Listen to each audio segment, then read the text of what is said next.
Naimbagabalem Cordillera Ken Ilocanja. Axel Serbi para iti pagilyan. Dayto iti kang damag. Paulo, dagiti damdamag. Desisyon ni Presidente Duterte may nag-enhance community quarantine maururay. Loan assistance para kadagiti SSS members na ibinsa-binsa. Contact tracing kadagiti nakapulapol ti baro ang COVID-19 patient iti Cordillera manarimaan. Panakatiliw dagiti aglabsing iti curfew wenno pagalagadan ti ECQ dito'y Baguio City na iyunay-unay ken iti damag Pinoy abroad. Cordilleran sa Northeast USA. Adan mensay iti panangsango kada iti panlubok kabayatan ti krisis.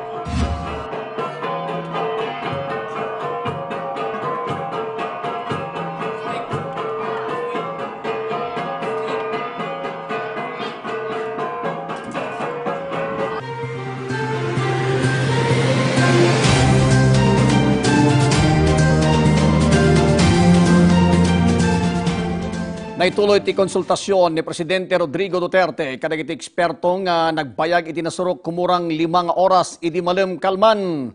Sigon kini Presidential Spokesperson Harry Roque, awan pa iti desisyon ti Presidente no anya iti andang nga maramid no dumteng ti Abril 30. Dinakamat na nga imbalakad ti Department of Health ken National Economic Development Authority nga numaragpat ti minimum health preparation ken minimum health strategy ket posible nga may laylayon mapagbalin nga modified wenno may cut ti enhance community quarantine. Inay na pay nga dito'y pagilyan kat nailistay ti kadwa na kaso iti Metro Manila, Calabar Zone, ken Bulacan, dito'y Luzon, Cebu City, Sadyay, Visayas, ken Davao City, Sadyay, Mindanao. Ang basihan ng rekomendasyon ng NEDA at ng DOH ay unang-una, tignan kung ano yung mga kaso sa iba't ibang geographical areas ng Luzon at dun sa mga lugar na either hindi masyadong mataas or wala, siguro po pwedeng ikonsidera na i-modify o di naman kaya itigil ang ECQ. Pero dun po sa mga matataas ang kaso ang COVID, kinakailangan pong itimbang pa rin yung karapatang mabuhay sa karapatan ng magkaroon ng hanap buhay. Naipaiman iti DSWD ti may kadwa apasat ti Social Amelioration Program may waras kadagiti kangrunan nga agkasapulan a pamilya. Singasing may paskil ti listaan dagiti umawat iti nasauwa benepisyo subsuportaran ti DSWD. Ni Feby Kate Valdez para iti damag. Inyawatan ti Department of Budget and Management iti Department of Social Welfare and Development ti 96 billion pesos ang naipaay kadagiti agkasapulan a Pilipino ang naapektaran iti COVID-19. Sigun kani Budget Secretary Wedel Avisado, ti 96 billion pesos ket maikadua adupag ti Social Amelioration Program ti DSWD. Imunan ang nangirwar ti DBM iti 200 million pesos iti DSWD, tapno ipaay kadagiti nakukurapay a pamilya ang naawanan iti pamasterkan gapo iti enhanced community quarantine. Iti sidong ti SAP, dagiti nakurapay a Pilipino kat makaala iti 5 aging 8,000 a piso sa cash wenno ayuda manipod iti DSWD. In report met ni Cabinet Secretary Carlo Nograles, ang naipaayan iti local government units, ti imuna a 100 billion pesos, tapno maipaayan dagiti Pilipino ang nababalaang ti mapaspastrikanda tunggal aldaw. Kabayatan na, pabor ti Social Welfare and Development iti singasing ang maipaskil kadagiti babarangay, ti listaan dagiti benepisaryo ti Social Amelioration Program. Sigun kani DSWD Undersecretary for Special Concerns Camilo Gudmalin, umnulaang ti singasing adaytoy ti Department of the Interior and Local Government para iti transparency. Iti kastoy awagas kat makita iti listaan dagiti benepisaryo, asaan mata kwalipikado nga umawat iti 5 aging 8,000 a piso sa cash assistance manipod iti gobyerno. Maipalagip, abinilin ti DILG ti kapitan dagiti babarangay nga ipaskil dagiti nagan dagiti benepisaryo, kalpasan ang nakaawat da iti reklamo nga adda ti nagduduma a benepisaryo nga adda iti listaan ngam saan mat akwalipikado ang makaawat iti cash assistance. Dumanon iti 200 million pesos ti cash assistance nga ipaay ti DSWD, iti 18 milyon ang nakurapay a pamilya a Pilipino ang naapektaran iti enhanced community quarantine. Feby Kate Valdez para iti pagilyan. Kanainan pa nga damag kagiddan ti enhanced community quarantine ti suporta nga ipaay ti social security system nga SSS kadagiti amin nga membro. Kastulong para iti kangrunan nga pagkasapulan dagitoy. Loan assistance tinadakamat ngayon siya maibinsa-binsa itiraytoy nga report.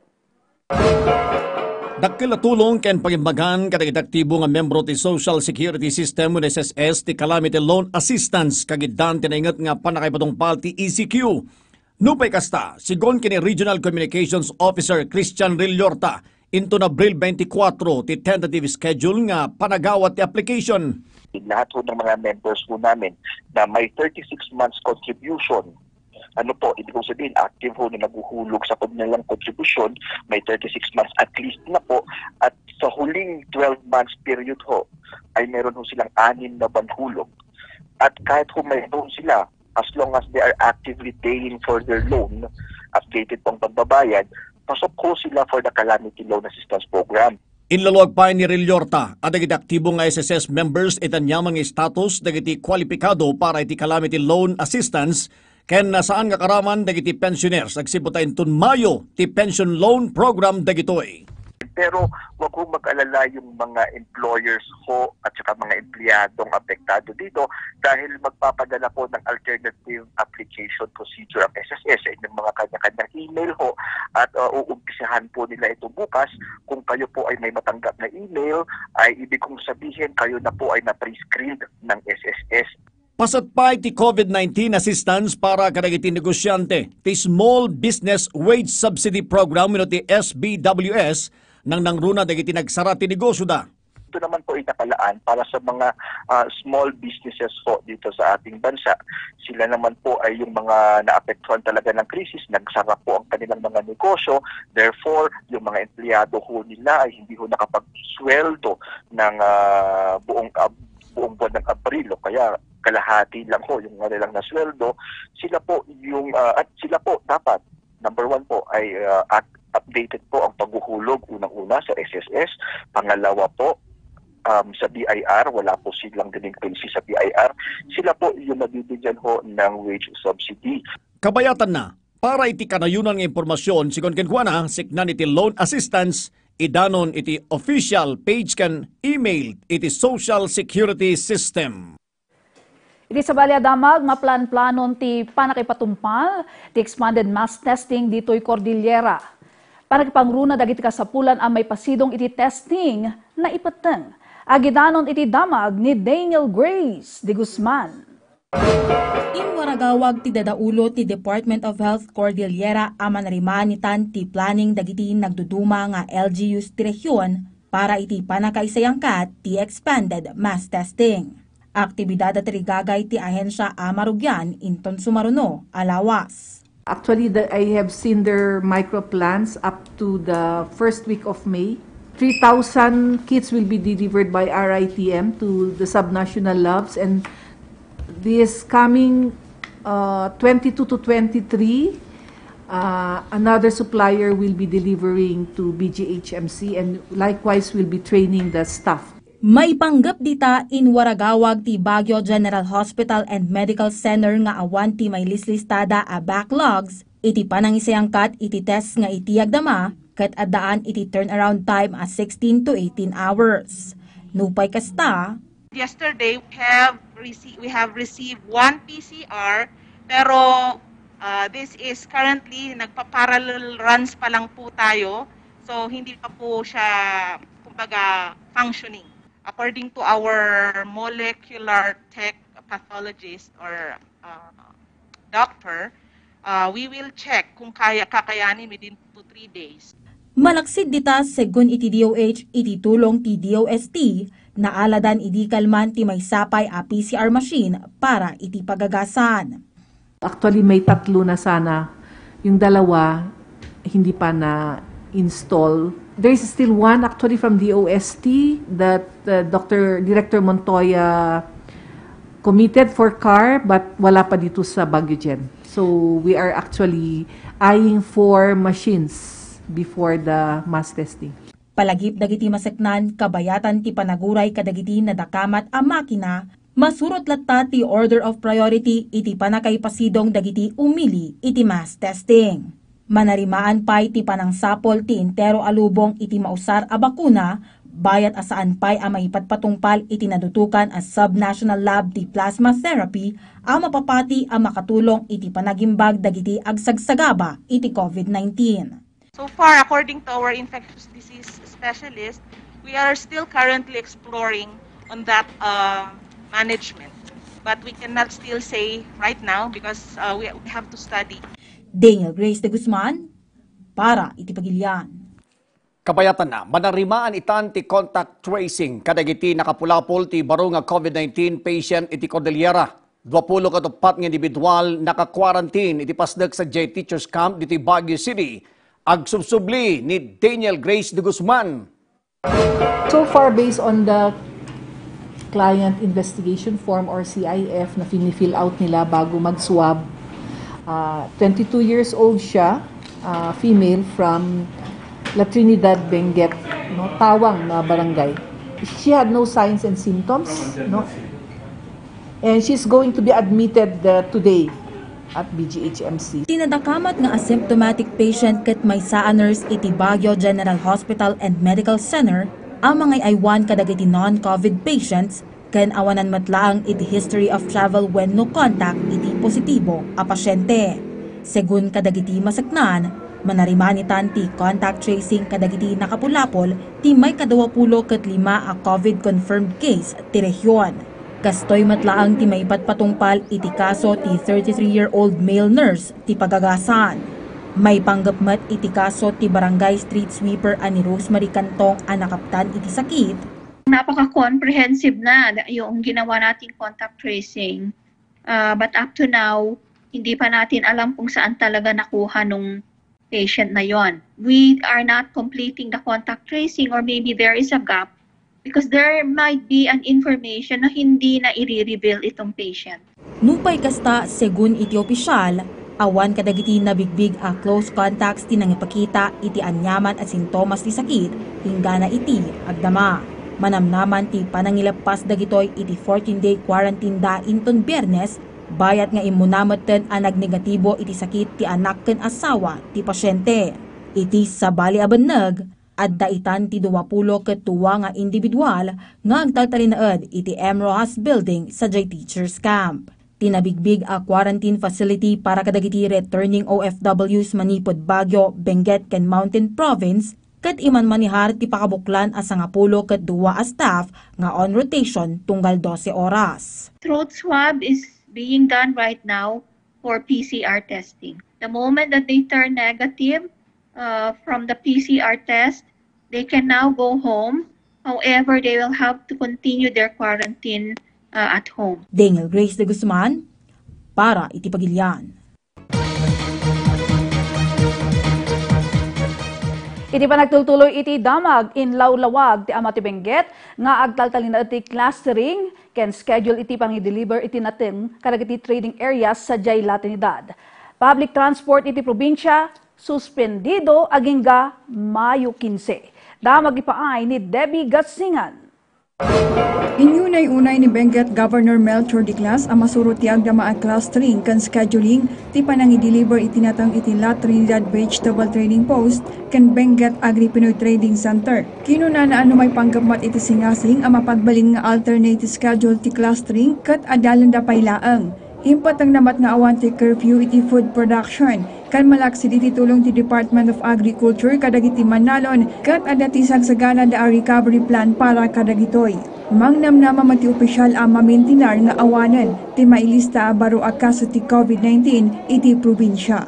Hindi pa lang mabaling ako nga tayo nga nagana totally free tayo ta andang ti movements karkaro ta adati movements ti economy from our area from Benguet to Manila. Kasi siyempre, adang orday vegetable kayo magta-travel. So siyempre, dagiti drivers agta-travel na mapapan Manila, subsubli dahil so nga, nukitan tayo, adang high risk tayo lata nga, mabalin nga, maakaran nga, hanti nga mo, no, apay nga kasjay, kat awan pa'y mati, makikita tayo nga, yung trading areas, kat awan pa'y mati, nagpas-positive. So mga kuna tayo, hopefully, something blessing niya po kanya tayo, han naman nag-positive kung alita. Inayo na nga adamot ang titalo nga overseas Filipino workers manipod Benguet ang naka-quarantine sa J Teachers Camp. Kan iti kanito ang malpas dati 14-day quarantine kat mabalindan ti agsubli iti komunidad da lakit di awan ti St. Thomas dagitoy. So dahil symptomatic ijay, ito triad sa damot lang ijay. So triad siya, sumangkot ijay, triad siya. No symptomatic di pasyente, mapan di hospital, i-check up di hospital. No asymptomatic nag-stay di pasyente ijay. No mapan di hospital di may isang asymptomatic na patient kat di need swab or test, arami din lagi test. If they need to admit the patient, i-admit lagi pasyente. Dinakamat naman nga iti kanito ang maikatan ti enhanced community quarantine inton April 30 kat masuspender lata ti public transport agingga inton Mayo 15. Sinuspender namat lang ti klase ti amin alibel kadagiti publiko kan pribado a pagalalan agingga inton Mayo 31. Debbie Kasingan para iti Pagilian. Kabayatan na napintas nga damag agtultuloy matipan na kay waras ti relief packs kadagiti pamilyang apektado ti enhanced community quarantine sa Jai, La Union panagwarawan ti COVID-19 cases iti probinsya maminmintinar. Agipedamag ni Rachel Garcia. Ad-addaan na ingatan ti panagbantay dagiti otoridad kadagiti checkpoint iti La Union ng runa iti intertown borders ken tunggal barangay. Agarup aming mata na munisipyo ket nakaschedule laangan iti may saging ga 2 adaras iti panagruwar tapno aggatang iti pagkasapulanda. Lahat po ng mga bayan ngayon, meron na silang mga schedule sa kanilang mga barangay, so hindi po pwedeng labas sila ng labas sa mga kung kailan nila gusto. Iti Luna, La Union nakaawatan iti relief goods tinasurok sa 10,000 a pamilya manipod iti lokal a gobyerno ti La Union nang runa dagiti pamilyang apektado iti enhanced community quarantine. Segon iti La Union LGU na kompleto ti distribusyon ti relief packs para iti amin na residente wenno pamilya iti tunggal munisipyo ken ti syudad iti probinsya. Ongoing po yung procurement, tuloy-tuloy yung procurement natin ng ating mga food packs, mga relief natin. Kasi inaasahan natin na magdadagdag pa tayo, magsi-second round pa tayo pagkatapos ng first round of relief operations. Kabayatan na saknan iti kaso ti COVID iti La Union nagtaltalinaed nga adda iti 15 ti kumpirmado a COVID-19 positive. May sati naka-admit iti ospital, 9 ti naka-recover, may sati naka-strict home quarantine, bayat nga 4 ti pimusay. Awan ti probable case, bayat a 769 mat ti nailista a suspect cases. Rachel Garcia para iti Pagilian. Iti sa damag, sumagmano nga individual ang naglabsing iti curfew kan pagalagadan ti enhanced community quarantine ti nakambag dito'y Baguio City. Panang surot iti paglintagan, inyunay-unay manan ti pulisya. Agsubsubli ni Rachel Garcia. Saan na basta-basta arumrumwaritan dagiti residente ti Baguio City kabayatan ti quarantine, gaputa dagiti sumagmamano kadagiti naglabsing nakemmeg. Segun iti Baguio City Police Office wenno BCPO, addan ti 42 nga individual a naarestar gapu iti panaglabsing da iti curfew. Addan tinailatang a holding areas kadagitoy iti Burnham Park para iti 6 nga oras a lecture ken naalaan dagitoy iti mugshot. Hindi po ibig sabihin na pinauwi namin, nilectural, hinold namin ng 6 na oras. That's not stop us from filing cases. Actually, minag-shot po natin itong mga to. Now, if you want to masubukan mamag-shot, ma-handcuff, ay tuloy lang po tayo lumabas. Dagiti sumagmamano kadagiti natiliw kat minor de edad, senior citizens, kanway sa South Korean. Duwapay kadagiti pasaway ang naglabsing kat nakabalod pay laang iti BCPO Station 7, gaputa nakamagda ang nakainom. So with the liquor ban ay very... ito po talaga ang medyo grabing kasi doble-doble po ang kanilang violations. Segun iti BCPO, dagiti violators nga awan ti maipakita na at travel permit wenno anyaman a dokumento amang panaknek nga dan iti napatagalakad ket maarestar. May pilaan matitikaso dagiti matiliw iti panaglabsing iti RA 11469 wenno Bayanihan to Heal as One Act ken Presidential Proclamation 922 wenno State of Public Health Emergency. Now, yun ang pakiusap na lang po natin dun sa mga patuloy pang lumalabag at balak pang lumabag. Huwag na po, stay at home na po. Sabi nga natin, di ba, right from the outset, yung simulang-simula po, yung mag-stay lang po tayo sa bahay ay nakatulong na po tayo. Ito lang po ang hinihingi naman natin. Rachel Garcia, para Itipagilian.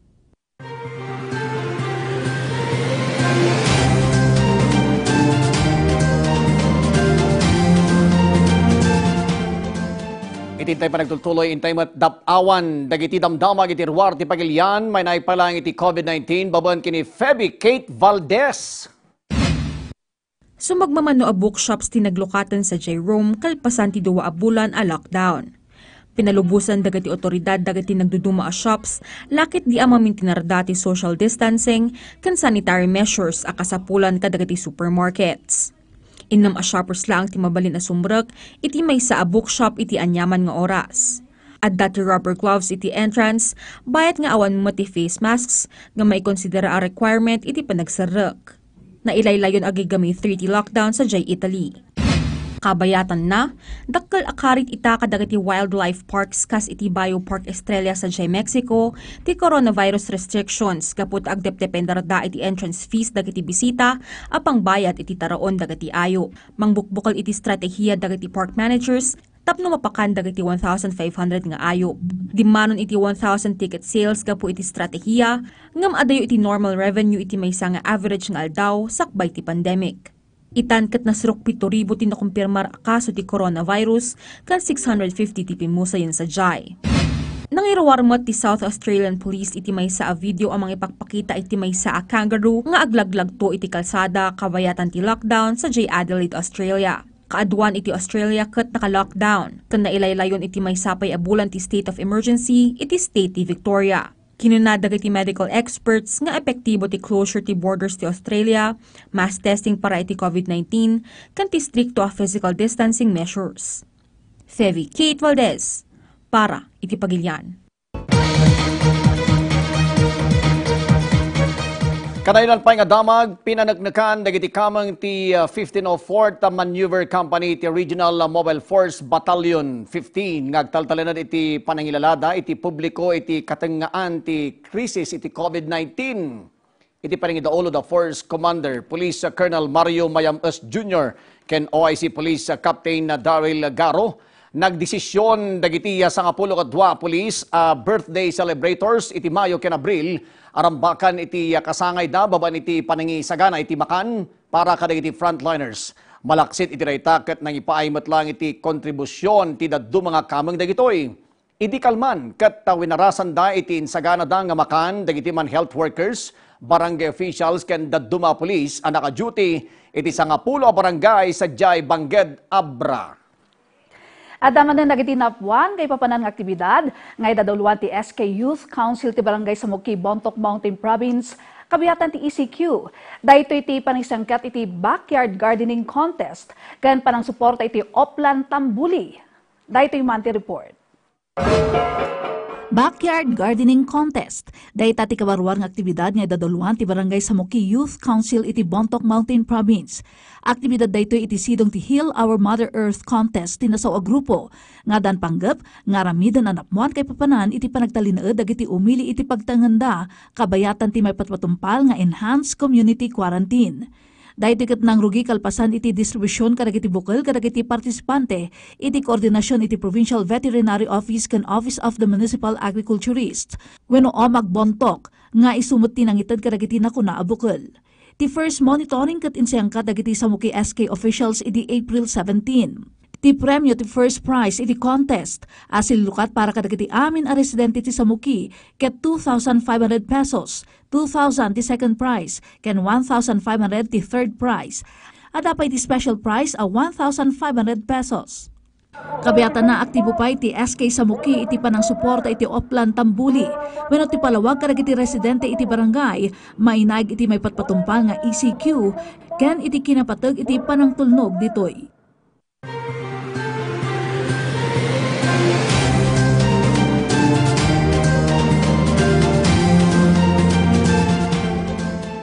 Uray dagiti kakailyan sa jay Northeast USA ket apektado iti krisis iti COVID-19. Kasasada sa jay ken mensa iti panangsango kadagiti panubok kabiyatan ti pandemic maibinglay iti daytoy a report. Apektado met dagiti Cordilleran sa iti New York, New Jersey, Pennsylvania ken dumapay apaset iti Northeast USA iti mapaspasaran a parikot gapo iti COVID-19.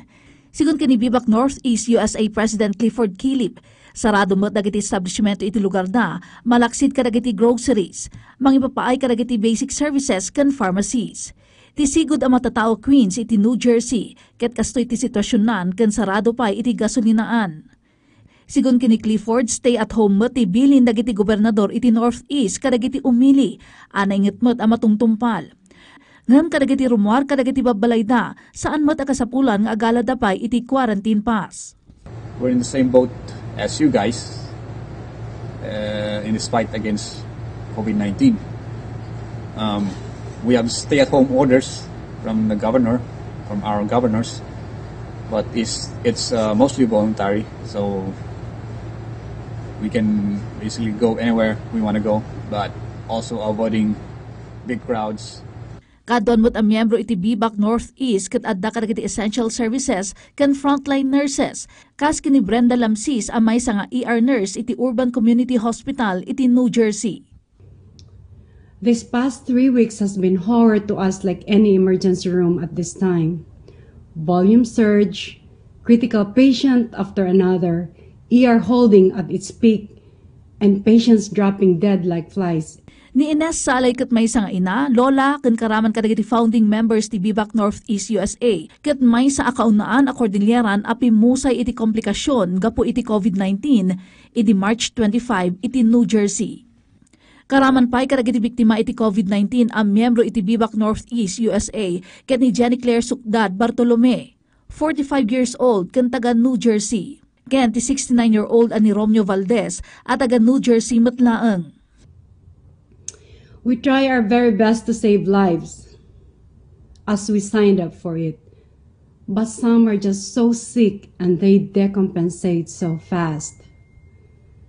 I had been around with SARS, West Nile virus, MERS, swine flu, and Ebola, but nothing compared to this.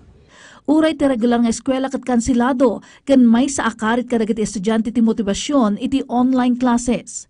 Cancel on campus classes and move to online classes, which has been really hard for a lot of students because there's not as much motivation as you're not surrounded in that environment by other students.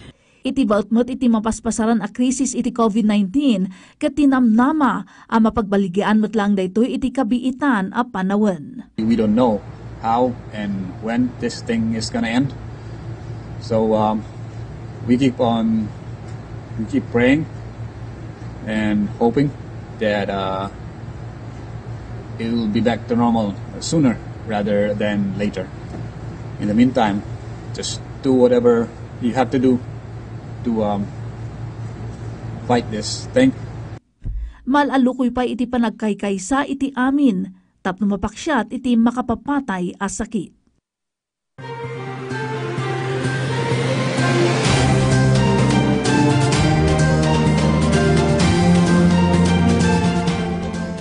Bueno, pakabuklan iti damag at timaten ti sasadan ti panawin, manipon iti pag-asa.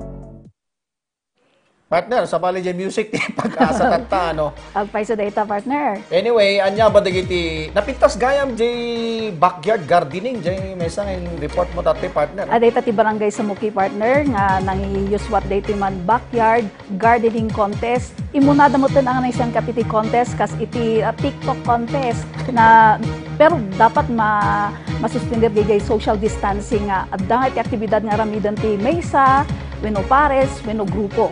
Pasireta, make yourselves and your family productive, partner. And busy. And busy, saan lang ako Ang lang di nakailad dita, titinulong kayo dita. Bueno, di taman ti pakabuklan, nagitikamdamay. Maawis kayo aming like, ti PTV Cordillera iti Facebook, ken ag-subscribe iti YouTube channel, ti PTV Cordillera. Madahanan Lunes, saging at Biyernes, alas 4:15, saging alas 5 di balam, siyak na Eddie Carta. Siyak mo't ni alas sumduwa. Para itong nos, to kanilisto damag. Si Kambi, ti mapagpiaran. Daytoy ti Kang na damag.